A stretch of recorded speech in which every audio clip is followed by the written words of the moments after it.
Bom, vamos lá, então, chegamos ao nosso segundo bloco e o tema é a incapacidade. Foi o que eu falei. Com o advento do Estatuto da Pessoa com Deficiência, ficou mais tranquilo, no sentido de você saber que somente é absolutamente incapaz o menor de 16 anos. Decorem o rol do artigo 4º, que trabalham com os relativamente incapazes. Perfeito? Mas uma indagação é muito comum em certames de tribunais. Esse incapaz, e aí já fazendo uma conexão com a responsabilidade civil, percebam essa dica. Esse incapaz, ele pode responder civilmente? Deixa eu chegar aqui a uma tela que eu consiga escrever com vocês. O incapaz responde civilmente? Sim ou não? Há a incapacidade aí com a tese protetiva, com base na proteção, existe a incapacidade para trazer proteção, mas uma dúvida surge. Esse incapaz, ele pode responder civilmente pelos atos praticados? Mas peraí, Cristiano, como que um incapaz, vamos lá, um absolutamente incapaz, vamos dizer um recém-nascido, ele pode responder civilmente? Aí você fala assim, oh meu Deus, que bonitinho. Claro que não. O incapaz ali, o recém-nascido, claro que ele não pode responder civilmente. Mas vamos dizer que tenhamos um adolescente no negócio, na parada, que será um garoto de 17 anos, ele é um relativamente incapaz. Ah, Cristiano, esse responde civilmente. Tem 17 anos já, poxa, que isso? Ele é incapaz, mas ele é relativamente incapaz, Cristiano. Ele foi pra boate, brigou com todo mundo, brigou com outros adolescentes, com seguranças, quebrou lá a parte do bar da boate, ele conseguiu quebrar, Cristiano. Ele responde civilmente, então, esse cara. E o recém-nascido, que vamos lá imaginar, deu um giraia no médico, quebrou o nariz do médico, e o médico quer responsabilizar civilmente esse incapaz. Esse incapaz poderá ser responsabilizado? Ah, Cristiano, claro que não, cuti-cuti, recém-nascido, para com isso, vamos para a aula. Ah, mas eu estou na aula. Eu estou querendo te demonstrar o seguinte, e fiz essa pergunta. O incapaz responde civilmente? E aí, o que vocês acham? O incapaz, ele responde civilmente? Sim ou não? Sim ou não? Ele responde civilmente? Sim ou não, o incapaz? Bom, a resposta está presente no artigo 928 do Código Civil. 928 do Código Civil. Artigo 928 do Código Civil. Vamos fazer a leitura aí desse artigo juntos? Vamos lá? Olha o que o artigo 928 do Código Civil, ele nos diz. O incapaz responde pelos prejuízos que causar, se as pessoas por ele responsáveis não tiverem obrigação de fazê-lo ou não dispuserem dos meios suficientes. Aí eu te pergunto novamente. O incapaz, ele responde civilmente? Sim ou não? Sim. Aí você deve estar na dúvida assim, mas só pode responder civilmente se for o incapaz relativo, né, Cris? Naquele teu exemplo lá do adolescente. Quem te disse isso? A lei te disse isso? A lei em algum momento mencionou, olha, somente o relativamente incapaz será responsabilizado? Em algum momento a lei trouxe essa informação? E aí? O que vocês acham? Em algum momento a lei trouxe essa informação? Não. Então, que incapaz será responsabilizado? Ambos. Ambos serão responsabilizados. Tanto o incapaz absoluto, como o incapaz relativo. A lei aqui não trouxe a informação qual incapaz será responsabilizado. Então, ambos os incapazes respondem civilmente. Ambos irão ser responsabilizados civilmente. Tanto o incapaz absoluto como incapaz relativo. Mas olha só, tem muito mais dica. Acompanhem comigo aí na tela. Olha lá. O incapaz responde civilmente? Sim. Tanto, então, o incapaz do artigo 3º como o incapaz do artigo 4º. O incapaz do artigo 3º como o incapaz do artigo 4º. Mas a responsabilidade deles, doutores, amigos e amigas, ela é subsidiária. Ela é subsidiária. Subsidiária, ok? A responsabilidade civil desse incapaz, ela é subsidiária. Ah, Cris, então, claro, respondem inicialmente aqueles que o representam, que assistem, e caso eles não tenham capacidade, por exemplo, financeira para responder, subsidiariamente eu vou no incapaz. Mas espera aí, Cris, se aqueles que o representam, por exemplo, não têm capacidade financeira, esse incapaz terá? Pode ser que tenha.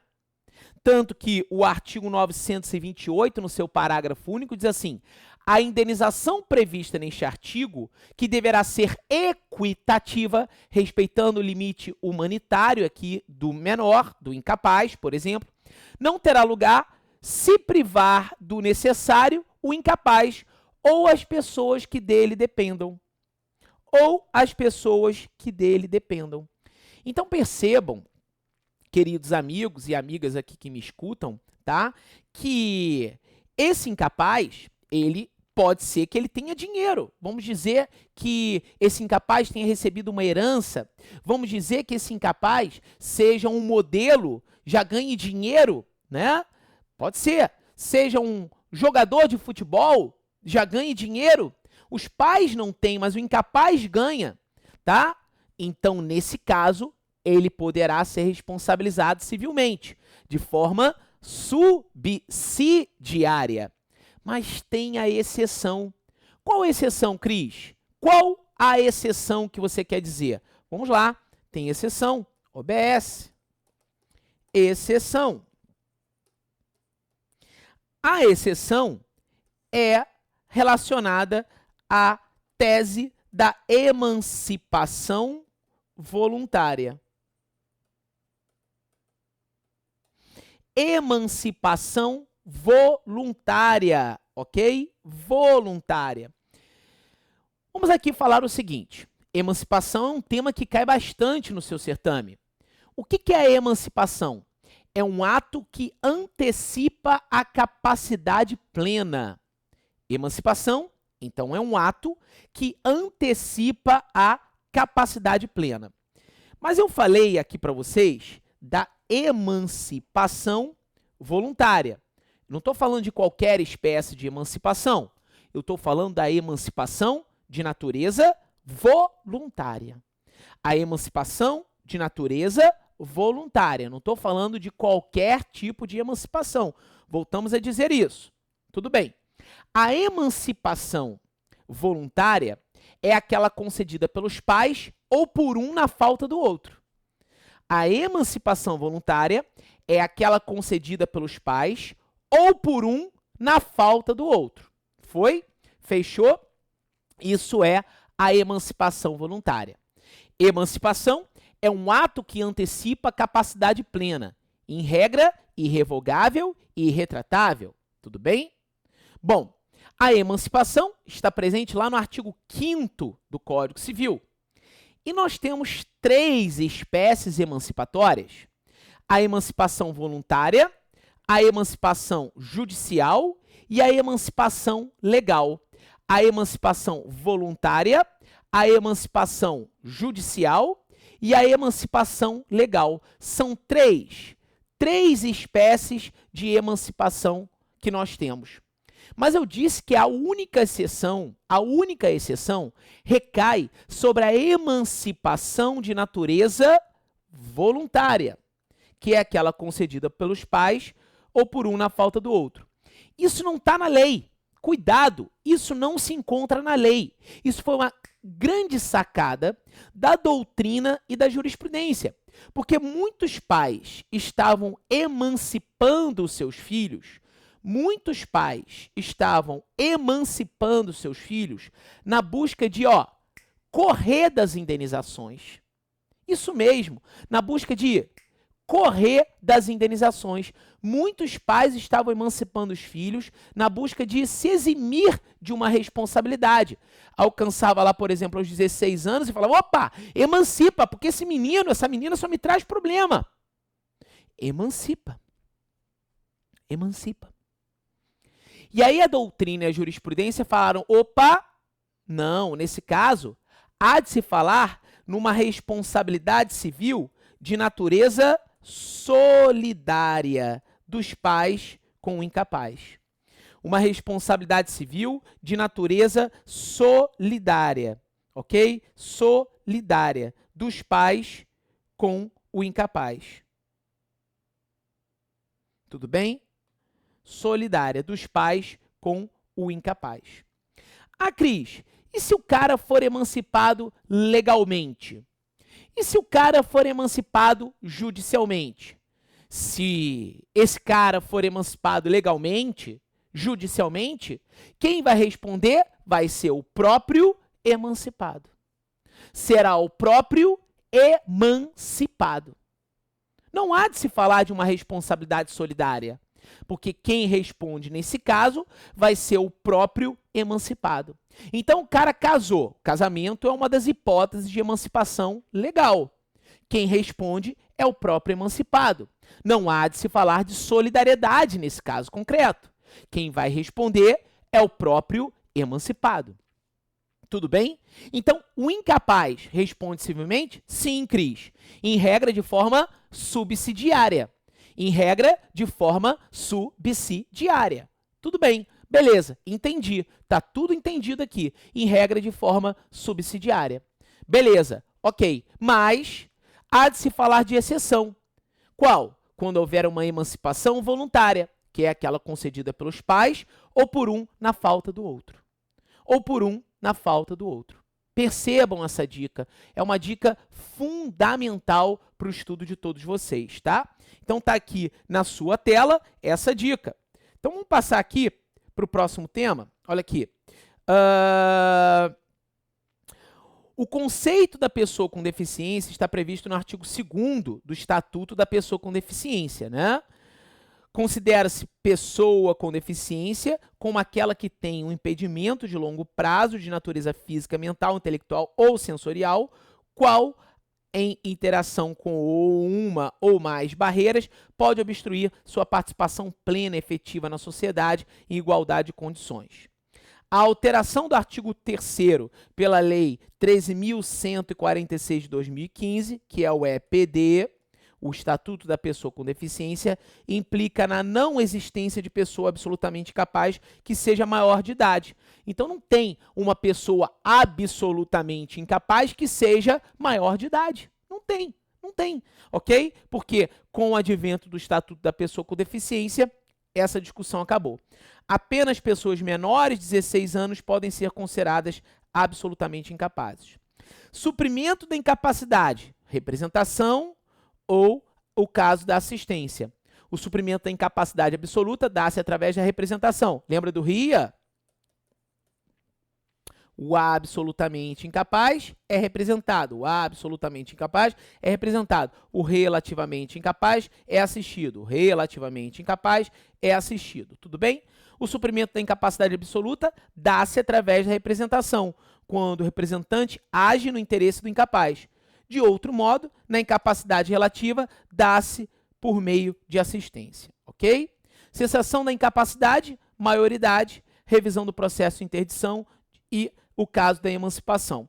E aí falamos da emancipação já, que é o ato que antecipa a capacidade plena. Olha, todavia, a capacidade plena pode ser antecipada, seja em virtude de autorização dos representantes legais, do menor ou do juiz, ok?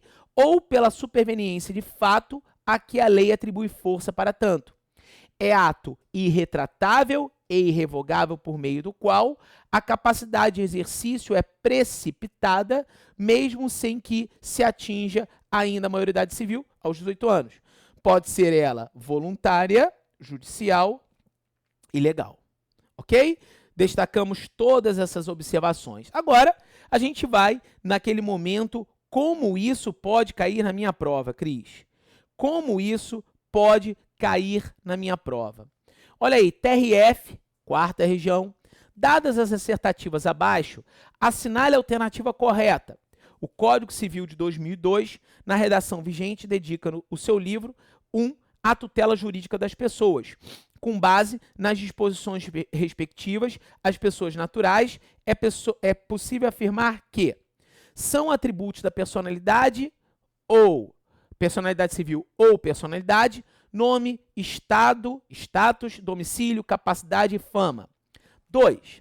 A incapacidade é a restrição legal aos atos da vida civil, sendo esta, na ordem jurídica brasileira, exclusivamente de fato ou de exercício.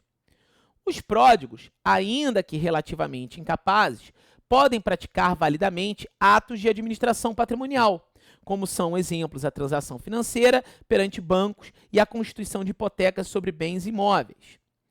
A emancipação voluntária pode ser concedida por ambos os pais, ao menor, com no mínimo 16 anos de idade, independente de homologação judicial. Olha aqui, muito importante isso, hein? Independe de homologação judicial. Vamos lá no artigo 5º, né? Mas necessariamente concretizada em instrumento público, sob pena de nulidade, devendo a escritura respectiva ser registrada no cartório de registro civil à margem do assento do nascimento.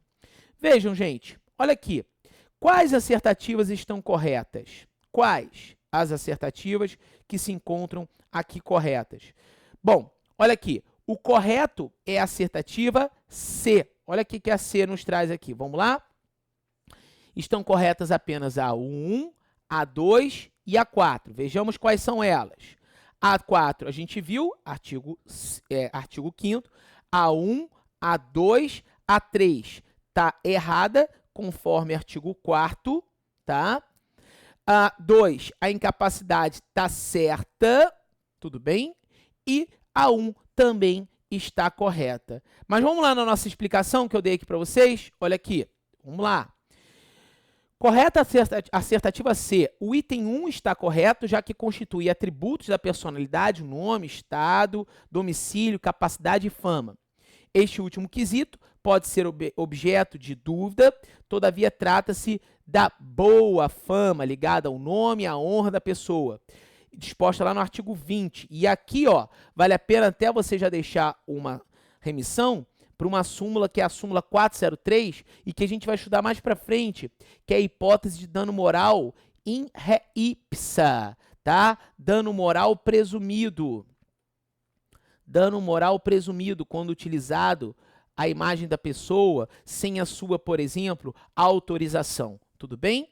Vamos lá? Que quando violada gera um dever de indenizar. É isso que eu falei aqui, tá? O dano moral em re ipsa.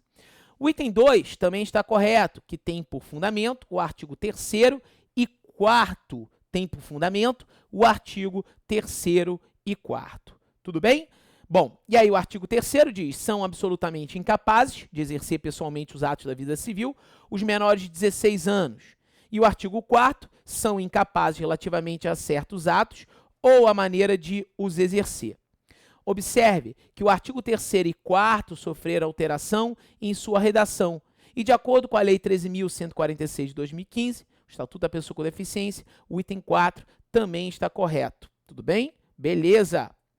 Bom, oitava situação aqui, Joana, com 16 anos de idade, obtém o consentimento de seus pais e se casa sob o regime da comunhão parcial de bens com Vinícius. Um ano após o casamento, o casal se divorcia. Decidida a vender o imóvel recebido de seus pais por doação, Antes do casamento, Joana tem o registro da venda do imóvel obstado, ao argumento de que, sendo menor de 16 anos, somente pode praticar os atos da vida civil devidamente assistida por seus responsáveis legais. Considerando a situação trazida no problema, é correto afirmar que os menores de 16 anos são incapazes relativamente a certos atos da vida, né, ou a maneira de exercê-los. A incapacidade para os menores cessa pelo casamento. A incapacidade para os menores cessa aos 18 anos completos, pela emancipação, pelo exercício de emprego público e pela colação de grau em curso de ensino superior. A alienação de imóveis envolvendo menores de 18 anos depende de assistência dos representantes legais, ainda que o menor já tenha contraído matrimônio. E letra E. A menoridade cessa aos 21 anos de idade, idade em que é permitida a prática pessoal de todos os atos da vida civil. Veja, gente, muito fácil essa questão, né? A letra A está incorreta de acordo com o artigo 3º, ok? A letra B está correta, de acordo com o artigo 5º, parágrafo único, inciso 1º, cessará para os menores a incapacidade, olha, pelo casamento. Letra B é o gabarito. Letra C está errada, pois não mencionou que o emprego público deve ser efetivo, bem como não se referiu ao casamento como uma das formas de obter a emancipação. Também está errada a alternativa D, tendo em vista que, no caso em tela, a pessoa é emancipada e não necessitará de assistência, pois possui capacidade plena para os atos da vida civil. E, por fim, a letra C, porque a menoridade ela cessa aos 18 anos e não aos 21 anos. Gente, veja que questão tranquila, tá? A questão aqui muito suave, suave na nave, e vamos partir para um próximo tópico do seu edital. A pessoa adquiriu a personalidade no momento do nascimento com vida. Teoria natalista, tá lembrado? Mas essa personalidade ela pode ser extinta. E ela vai ser extinta com quem? Com a morte. Com a morte, extingue-se a personalidade. Vejamos. Extinção da pessoa física ou natural se dá pela morte. E nós temos aqui a morte como uma morte real, que é aquela morte em que você tem ali o corpo físico, e a morte presumida, com ou sem procedimento de ausência, que está lá no artigo 7º. Morte real está regulado aqui no artigo 6º, gente. Cuida-se da morte aferida, em regra por profissional da medicina, e na sua falta por 2 testemunhas, na forma do artigo 78 da Lei de Registros Públicos. Dá-se, pela paralisação das ondas cerebrais, a morte registrada no local do óbito. E a morte presumida, gente? Ela pode ser presumida, ou morte civil, ou ficta, mortes, são hipóteses em que há impossibilidade de localização do cadáver. O direito brasileiro admite 2 situações. Com o procedimento de ausência, que está no artigo 6º, é um procedimento lento, se declara ausência, abre sucessão provisória, depois sucessão definitiva. E temos a regra do artigo 7º, ok? Então aqui, ó, 22 e a 39, que é o caso de sucessão provisória e depois a sucessão definitiva. Então você tem aqui, ó, ausência, sucessão provisória, sucessão definitiva, ok? Ausência, sucessão provisória, sucessão definitiva, são casos aqui em que vocês vão observar essa necessidade, tudo bem? Ausente é aquele que desaparece de seu domicílio sem deixar notícias, ok? Eu falo que é o lins, lugar incerto e não sabido, tá? Esse é o ausente. O ausente não é incapaz, tá? O ausente não é incapaz, cuidado com isso, já vi em algumas provas mencionarem isso, que o ausente é incapaz. Não, o ausente não é incapaz, tudo bem? Então vamos lá. Para a configuração da ausência é necessária a verificação de um processo, olha aí, desdobrado em fases. Primeira fase, curadoria dos bens do ausente, tá? Aí incluir o companheiro, no caso concreto, tudo bem? Ó, beleza? E aí eu deixo uma observação para vocês, ó, tal informação apenas deverá ser utilizada na prova, acaso o questionamento verse sobre posicionamento doutrinário ou jurisprudencial, tá? Segunda fase, sucessão provisória. Terceira fase, sucessão definitiva. OBS. A morte presumida com decretação de ausência dissolve o casamento. Sem declaração de ausência, está no artigo 7º, gente. Apenas é admitida no direito brasileiro em duas hipóteses. Primeira, se for extremamente provável a morte de quem estava em perigo. E 2, ir no desaparecimento em decorrência de campanha ou prisão, quando o desaparecido não for encontrado até 2 anos após o término da guerra. Agora, aqui é importante destacar, e eu chamo a atenção de vocês para a leitura do artigo 7º, vamos lá no artigo 7º, dar uma lida, que tem a palavra somente. Olha aqui, artigo 7º. Pode ser declarada a morte presumida sem decretação de ausência. 1. Se for extremamente provável a morte de quem estava em perigo. 2. Se alguém desaparecido em campanha ou feito prisioneiro não for encontrado até 2 anos após o término da guerra. Aí vem o parágrafo único, muita atenção para esse parágrafo único. Ele diz assim: a declaração da morte presumida, nesses casos, sublinha a palavra, somente poderá ser requerida depois de esgotadas as buscas e averiguações, devendo a sentença fixar a data provável do falecimento. Veja aqui, informação relevante, que somente depois de tal ocorrência pode ser declarada a morte presumida. Mas também eu posso ter uma morte simultânea, Cris. Claro. E é essa morte simultânea, nós chamamos ela de comoriência. Olha aí, gente, na tela. Comoriência traduz a declaração de morte simultânea. O que é comoriência? Morte simultânea. De 2 ou mais pessoas, quando não for possível precisar os instantes das mortes. Tal fato acarreta importantes consequências práticas, pois serão abertas cadeias sucessórias autônomas e distintas, de maneira que um comoriente não herda do outro, ok? OBS.